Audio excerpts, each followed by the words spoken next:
Hello, hello. Welcome to this episode of the Rogers Radio Podcast. I am your host, Alyssa Rogers, and this week you have me again. It's been a while since we just sat down and talked. We've been doing things a little different lately. You've heard from Justin and JP with the Let's Get It Challenge or Championship, and we have been on the road with the Halifax County Fair, and we did live with the entire Rogers team. What did you think? Do you like that? Do you like when I'm out and about and talking to others?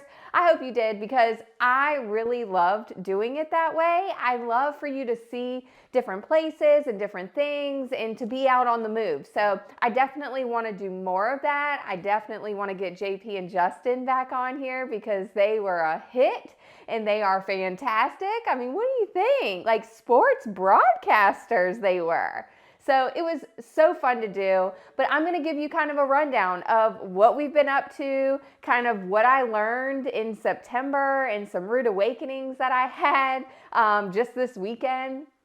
So you've probably seen us everywhere. I feel like we've been everywhere. We've been at the Harvest Festival. We had our first annual Jolly Rogers community breakfast.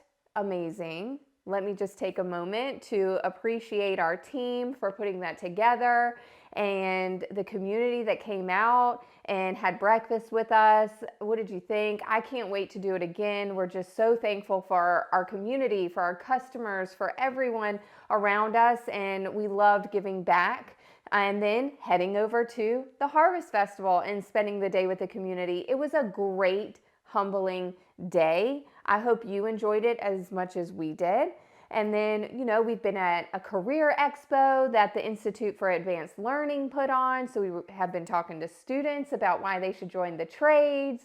We have been to the fair. Did you see Jolly Rogers at the fair? He was all over the place and he has got the moves. What do you think? Like, we are just so excited. We are on a high right now. We're going to crash eventually, I think, because we have been running like crazy, but it's so cool to be out there and just to see everyone and see smiles on everyone's faces and have people come up and say that they see us everywhere, because that's the idea. We want to be part of this community and we want to give back as much as possible. So thank you for everyone that's come up and talked to us, and thank you for everyone that has supported us the last few weeks and beyond, and we just appreciate you so much. Something really fun that we did last week, Joey and I and Dale and Sabrine had like a 24-hour trip to Phoenix, Arizona. And we got to talk to Service World Expo. So Service World Expo is a huge trade conference that goes on every year. This year it was in Phoenix, and we were asked to speak at this event on culture. Oh my gosh, like what? This is amazing, amazing opportunity. We stood in a room of about 125 people that came to hear us speak about company culture and what we do at Rogers. And it's a surreal moment, right? Because I've been to conferences, I've been to breakout sessions at different events, and you sit in that room, you're like, man, one day I hope I get the chance to be up there. And what is it going to be about? And which event is it going to be? And Service World Expo is a huge event put on by Service Nation. And to be honored to speak at that event and be on the stage and then have team members on that journey, oh my gosh. Like, how amazing is that? And how full circle is that? And I'm just so proud of the team. And it puts Rogers on the map. It puts Halifax County on the map, because when you speak at stuff like this, people come up to you afterward and they're like, where are you from? And so we get to talk about South Boston and Halifax County and the amazing things that we're doing here. And then there are people saying they want to come visit us, and that brings people to our town. And I'm just so proud to be able to showcase Halifax County and Rogers Heating and Cooling in this journey that we're all on together. It was a very amazing experience, and I can't wait to do it again and continue improving our culture here and making it a great place to work and making it a fun place for everyone. So just really great things happening, and we have been super busy, of course. But then you get brought back to reality, right? And you get home, you're on this high, you have all this stuff going on. And, at the end of the day, I'm still a mom and I still have responsibilities. So Riley has been really, really busy, and she's in everything. If she wants to do it, I'm signing her up for it. She's involved in dance and theater and soccer and tennis and all of the things. And so something that she's really wanted to do for a long time is soccer. So I signed her up for fall soccer, and she's been to a couple practices. And then we had her first game a couple weeks ago, and then she had her second game on Saturday. We get to this game, and she talks about she wants to do this. We didn't just sign her up and tell her to do this. She gets to this game, and she's excited about it. I swear, you guys, she played the entire game. She was in the entire game and did not touch the ball one time. Did not touch the ball one time. I'm super competitive. Joey's super competitive. I am yelling on these sidelines, Riley, get the ball, kick the ball, what are you doing? And she's just like going around, she's chasing it. Did not touch it, okay, the entire time. So frustrating for me, but I had to keep it cool. It was frustrating for Joey. He's out there like, does she want to be here? And so we're like, okay, well, maybe she just doesn't want to be here. After the game, she said to me, Mommy, how did I play? How'd I do? And I'm like, okay, parenting moment. Do I do gentle parenting here, or do I do kind of tough parenting here? And I'm pretty tough on Riley. I'm definitely the disciplinarian, but I told her, I said, Riley, that was not a good game. That was not a good game. That you did not act like you wanted to be out there. Is this something you want to do? Because this was not good. This is not good for your team. This is not good at all.